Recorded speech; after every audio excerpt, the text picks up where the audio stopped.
¿Cómo le va, gobernador? ¿Qué tal? ¿Cómo están? Bienvenido a Desiguales. Bien, muchas gracias. Muchas gracias. Bueno, tenemos muchos temas para conversar con usted, pero ya que estamos muy efusivos con este tema, ¿qué opinión le merece los discursos de odio, esta manera de entender la política? ¿Cómo convive usted con todo esto? Bueno, nosotros lo vemos a la distancia, puesto de que nosotros somos actores pasivos, digamos, de esta situación que se sucede acá en Capital, en el Congreso de la Nación, por sobre todas las cosas, y ahora también en la legislatura de la ciudad capital. A nosotros, digamos, en el interior, digamos, no existe este discurso de odio, existe sí confrontaciones políticamente hablando, debate, discusiones bastante elevadas de tono, pero no descalificaciones de esta característica. ¿Pero no cree que es cuestión de tiempo en caso de que estas agrupaciones sigan teniendo voz, sigan teniendo lugar en canales de televisión, sigan siendo reivindicadas por ciertos sectores? Sí, yo creo que hay que poner los límites a estos discursos de odio. Poner los límites, y cada una de las cámaras básicamente tienen que tener esquemas sancionatorios que corrijan estas inconductas políticas. Gobernador, ya vamos a hablar de la provincia de La Rioja. Hay varias cosas muy puntuales, sobre todo después de las elecciones, que efectivamente tuvo el triunfo del Frente de Todos en la provincia y también en la ciudad capital. Pero en este momento hay técnicos del Ministerio de Economía, del Banco Central en Washington. Se está tratando el acuerdo con el Fondo Monetario Internacional. ¿Qué rol cumplen los gobernadores y las gobernadoras en este momento de apoyo al gobierno? ¿Cómo están en relación con la autoridad política del presidente de la Nación? Nosotros estamos acá, te puedo hablar por los compañeros, te puedo hablar por mí mismo, ¿no? Pero también creo que hay digamos que congeniamos todos los gobernadores del norte argentino, la mayoría, incluido aquellos de un signo contrario al del presidente. Nosotros consideramos, digamos, que hay que acompañar al presidente, básicamente su definición que él planteó. El acuerdo con el fondo debe ser basado exclusivamente en el crecimiento y el desarrollo y no en el desamparo de nuestros ciudadanos. Es decir, políticas de ajuste no van a la Argentina. La Argentina tiene que tener una política de crecimiento y desarrollo para poder afrontar compromisos que no fueron generados por nosotros, deuda que no fueron generados por nosotros, deuda que fueron generados por quienes pertenecen a un partido, a una alianza que generaron la deuda y hoy se erigen en los juzgadores de qué tenemos que hacer nosotros, ¿no? Ahora, puede tomar agua si quiere mientras tanto, Sí. Gobernador. Aprovecho para preguntarle. Sí. Usted menciona que hay gobernadores del norte de otro color político, pienso por ejemplo en Gerardo Morales de Jujuy, Sí. que incluso apoyan lo que el gobierno les va contando sobre las negociaciones. ¿Qué opinión tienen sobre la decisión que ha tomado el gobierno que entonces ellos apoyaban? Digo, en estas reuniones que tienen, ¿qué dicen? No, en las reuniones que tenemos nosotros tratamos los problemas, las dificultades que tiene el norte argentino, la asimetría que existe en las distintas regiones del país, fundamentalmente en el norte con el centro de la República Argentina. Es decir, la falta de oportunidades y posibilidades de una manera equitativa, digamos, que no se distribuye en la República Argentina. Estamos discutiendo eso, estamos discutiendo las desventajas que tienen provincias como la nuestra, digamos, donde las grandes obras o la generación de condiciones favorables para nuestra gente tardan muchísimo en llegar, puesto de que, si bien es cierto la Constitución habla de un país federal, la verdad que concretamente hay un país, digamos, unitario, donde las decisiones políticas, básicamente económicas y financieras, se deciden en la capital federal. El presidente tiene un compromiso desde que asumió respecto de la federalización de la Argentina o que sea verdaderamente federal. Primero, ¿hay acciones que se han tomado en ese sentido? Y si no, usted dice que todavía no lo es, ¿qué es lo que hay que hacer? ¿Qué es lo que falta para que la Argentina verdaderamente sea federal? No, hay acciones que se han tomado en ese sentido, pero tenemos 200 años de concentración del poder aquí en Capital, que no es un problema de los capitalinos, es un problema de un sistema. Gracias, gobernador, porque si no ya eran culpa mía de Caruso. No Por es un problema de la población es de un chiste. Capital, es un problema del sistema que ha sido organizado así, que está establecido así. Yo para ir al Chaco tengo que venir a Capital Federal y de aquí tomar un avión al Chaco. No puedo ir al Chaco, digamos. Y por otro lado, digamos, los países... Bueno, han habido administraciones que decían que si un vuelo iba, por ejemplo, de La Rioja a Chaco, en realidad la aerolínea de bandera era deficitaria y había que cortar esas rutas. Se discute mucho también esas cosas, ¿no? Claro, es corta la mirada para algunos análisis. El concepto nuestro, digamos, siempre está basado en la renta social, no en la renta financiera, en la renta social. Nosotros brindamos servicios donde no tienen una rentabilidad financiera, pero sí tienen una rentabilidad social. Claro. Y se está discutiendo eso también en el orden nacional y lo estamos planteando fuertemente nosotros. Consideramos que cuanto más lejos estemos del centro del poder de la República Argentina, tenemos que tener ventajas comparativas que nos permitan ser competitivos.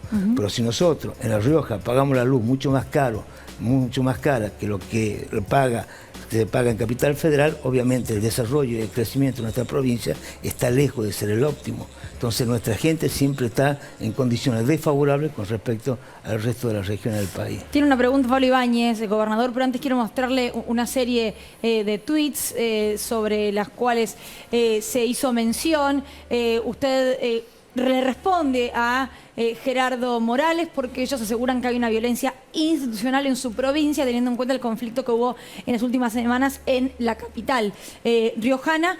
Su respuesta tiene que ver con que dice que los que violentaron fueron a su par, es decir, usted también, y a los trabajadores municipales, no a la intendenta. Tu correligionaria ejerció violencia institucional mandando a atacar la residencia. ¿Qué fue efectivamente lo que ocurrió y cuál es su contacto hoy por hoy con la intendenta Brizuela y Doria? No, digamos, por la decisión unilateral de ella está un poco cortada la relación, no tenemos diálogo lamentablemente, pero por un conflicto que no fue generado por la provincia, fue generado exclusivamente en el ámbito municipal. Lo que dice la intendenta es que desde la provincia no le bajaban los fondos municipales para poder pagar salarios. No. Lo que pasa es que instalaron a través de los medios que hegemonizan, digamos, la opinión pública, básicamente, o la comunicación pública, instalaron un tema que es absolutamente falso, absolutamente falso. Vea, yo tengo acá la ley de distribución de coparticipación que existe en mi provincia, que la ley 9.782, que está ahí, donde yo fui uno de los que más luchó para que esa ley fuera, porque antes de ser gobernador yo fui 3 periodos intendente, y antes había sido legislador nacional, digamos, y también legislador provincial. Lo que sí, yo he luchado fuertemente para que esta ley se pueda sancionar y hoy está vigente. Era la única provincia en la República Argentina que no tenía una ley de distribución automática que la coparticipación. Es decir, ¿cómo se repartían los recursos de la provincia entre los distintos municipios? Exactamente. Esta ley tiene dos formas de distribuir. La primaria, que es la que dice cuánto es lo que está dispuesto el gobernador, que está establecido en la ley, a distribuir en el conjunto de los municipios de la provincia de La Rioja. Y la distribución secundaria es cuánto le corresponde a cada uno de los municipios, tomando una diversidad de parámetros, que son la cantidad de población, la necesidad básica insatisfecha, distancia del centro que concentra la mayor cantidad de servicios, etcétera, ¿no? Ahí se da un porcentual. Ese porcentual, digamos, se distribuye automáticamente en todos los departamentos. Pero además, esta ley garantiza el pago de los salarios del personal de la administración pública municipal que esté registrado el 31 de diciembre del año 2014, que fue hecho básicamente para condicionarme a mí, que ejercía la responsabilidad de conducir. O sea que los recursos la intendenta de la capital los tiene para pagarle a los trabajadores. No, los tiene totalmente. Lo que ella dispuso en forma unilateral, digamos, en forma inconsulta, porque la ley también plantea claramente que un intendente, cuando quiera designar, no fue, te reitero, esta ley dictada por mí, fue dictada por un gobierno provincial, por una legislatura provincial que tenía diferencias profundas, con las cuales yo tenía diferencias profundas. En esa ley te establece también que los municipios, para designar una persona, tienen que tener el previo acuerdo del Ejecutivo. No obstante eso, cuando yo me retiro con una municipalidad con 2.808 trabajadores en planta permanente. Hoy hay 5.800 trabajadores. Nosotros garantizamos la cobertura de esos 5.800 trabajadores y garantizamos la masa coparticipable tal cual le corresponde al municipio, y el municipio decide qué hacer con la misma. ¿Qué pasó? ¿Qué sucedió? Sucedió que se designaron 2.800 trabajadores de 3.200 de la nada, de la noche a la mañana. Esta intendenta responde a Juntos por el Cambio, por eso también sale a respaldarla Gerardo Morales. A un acuerdo o un canal de diálogo con la oposición pareciera que no hay en La Rioja. ¿Cómo? Un canal de diálogo con la oposición pareciera que no hay. Sí, hay varios de la oposición que reflexionaron y empezaron a sentarse a conversar para ver de qué manera colaboramos nosotros para que ellos puedan salir de la situación difícil. ¿Por qué? Porque al designar casi 3.000 trabajadores, yo creo que 3.200 designó, pero 2.800 dicen ellos, 2.800 trabajadores vino y dijeron, vamos a pedir la plata Quintela. Cuando vos designas a un trabajador, tenés que tener respaldo presupuestario y financiero para designar a un trabajador. Es como que te designan aquí en Canal ATC y vamos a pedirle a, qué sé yo, a Canal 9. Televisión pública, está bien. ¿Me entiendes lo que esas quiero cosas decir? que quedan. Ahora, Ahora lo que te digo, para mí es fundamental, digamos, que se entienda claramente lo que sucedió ahí. Nosotros no hemos violentado nunca la intendenta, nunca. Es más, hemos sido objeto, como tal cual le contesto yo al gobernador Morales, porque se inmiscuye en una provincia sin necesidad, ¿no? Claro. Lo último sobre este tema, porque también Macri lo acusó de mandarle una patota, etcétera, etcétera. Usted le responde a Morales y le dice, en mi provincia no metemos presas mujeres. ¿A quién se refería? No. Yo dije, mi provincia, primero, no reprimo. Porque Sí. tengan en cuenta que yo tenía 1000 personas en la puerta de la residencia destruyendo la residencia. Estaba la guardia de infantería, Pero estaban los en cuerpos ese tuit especiales. también dice que usted no mete presas mujeres en su Sí, digo, provincia. no meto preso a mujeres.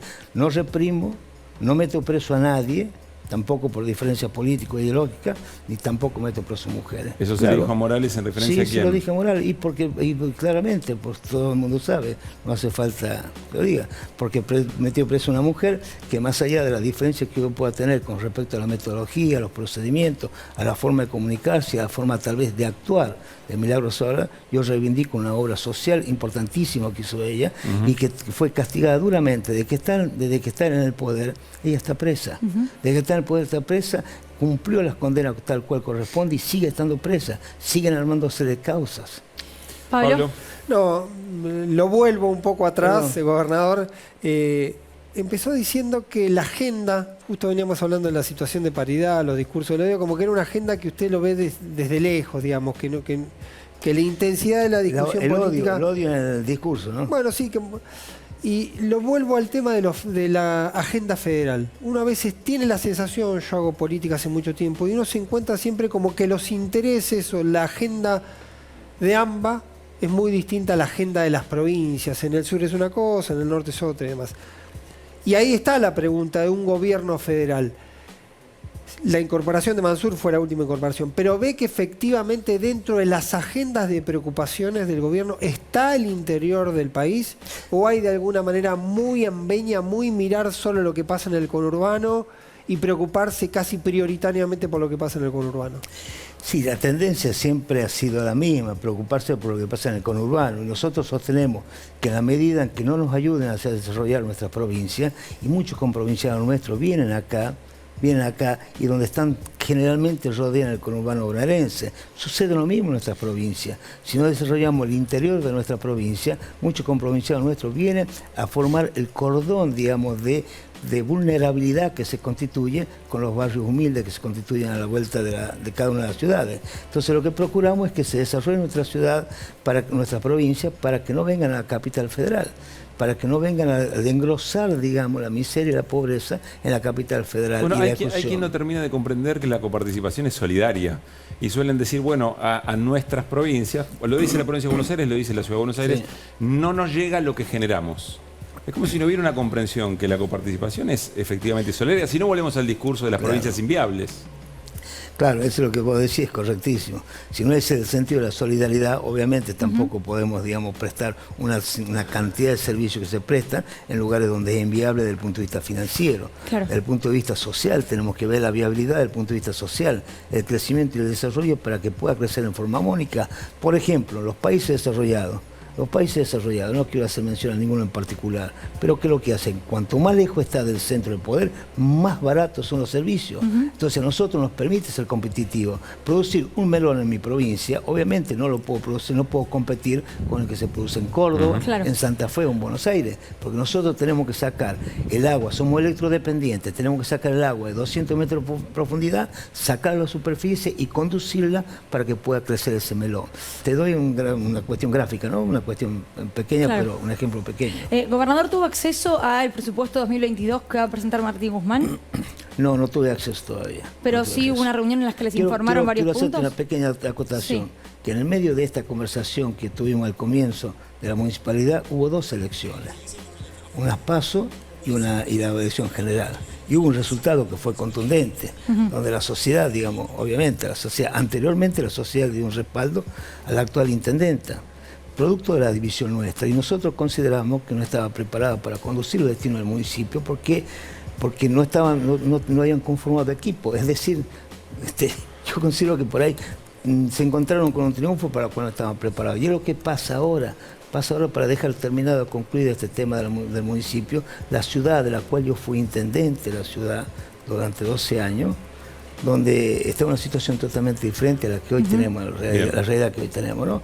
Y te digo que hay dos situaciones difíciles, que no son menores, que son 2 elecciones, que fue con una contundencia, digamos, que hasta sorprendió a propio y a extraño, digamos, ¿no? Por eso digo que eso es la respuesta del pueblo y la respuesta a muchas cosas que se dijeron a nivel nacional. Lo vamos a invitar a un juego, nada original, pero siempre suele ser interesante la respuesta. Lo único que tenemos 10 segundos. Una palabra por personaje. O 2 o 3. El primero es Alberto Fernández.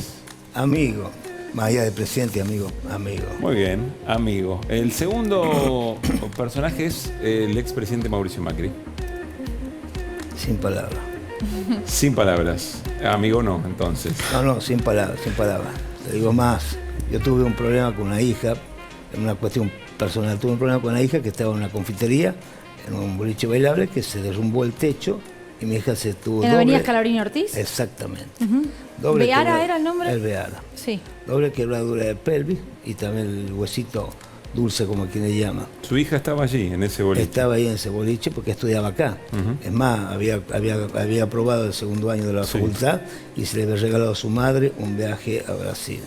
No pudo viajar, tuvo que estar un año, digamos, con aparato y gracias a Dios, digamos, salió bien porque los médicos que la trabajaron. El expresidente era intendente de la ciudad. Jefe de gobierno. No tan solo no se preocupó, sino que yo también era intendente en ese momento.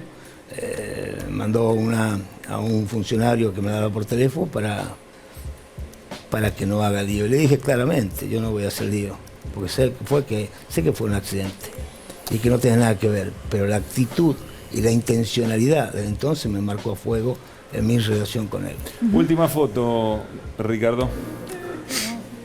Carlos Menem, un hombre que yo lo aprecio mucho, lo quise mucho, un hombre que nos formó a todos nosotros, nos formó una corriente de opinión bastante interesante, bastante importante, un hombre que tenía las características de un caudillo, un hombre que te generaba empatía con todo el mundo, aún con aquellos que no estaban de acuerdo con él, que le tocó gobernar en un momento muy difícil, donde estaba el consenso de Washington, donde vino la privatista y donde hubo un sector que se apoderó también de él. Las políticas de su gobierno y de las del personaje anterior eran muy similares. De Macri. Sí, por lo cual yo muchas cosas que no estuve de acuerdo. Yo fui legislador del año 97 al 99, la última etapa, no tuve serias diferencias con funcionarios de él y leyes que yo no votaba, por más que lo impulsaba nuestro propio gobierno. Ricardo, muchísimas gracias por estar aquí. Gracias. No, le agradezco a ustedes, muchas gracias. Tenemos que hacer una tanda, muy breve, pero al regreso información que tiene que ver con la justicia, información que tiene que ver con la economía, con Luciana Bertoia y con Can Devoto. Reunión muy caliente Sí. reunión del ministro de Justicia con la Corte Suprema de Justicia.